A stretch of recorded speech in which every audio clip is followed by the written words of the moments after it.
Oyez, oyez, bravo Jean! Les portes du château de Bouteville vous sont ouvertes. 6 ans qu'ils attendent ce moment.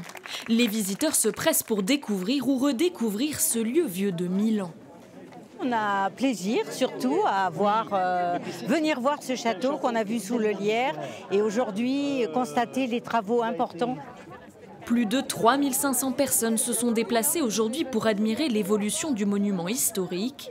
Beaucoup ici l'ont connu dès l'enfance. J'ai habité 20 ans à Bouteville, donc quelque part c'est un petit peu le patrimoine, donc on est content. Magnifique. Ça fait du bien de voir ces impôts partir dans des endroits intéressants. Grande modernité, je ne m'attendais pas du tout à ça, c'est surprenant. À l'intérieur de ces vieilles pierres, 20 dispositifs interactifs animent le château. Regardez-moi ça, c'est le bouclier du téméraire Richard Cœur de Lion. Un mélange entre histoire et modernité pensé par un scénographe et un muséographe. Objectif, favoriser l'immersion.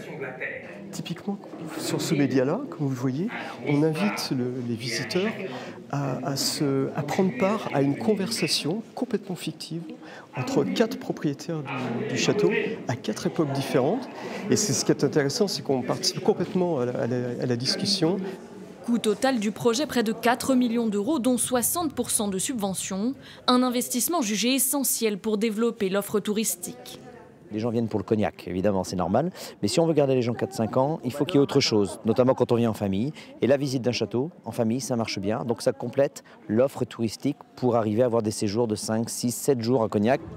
Un projet ambitieux sur lequel compte l'agglomération pour doubler le nombre de touristes à Grand Cognac d'ici 5 ans.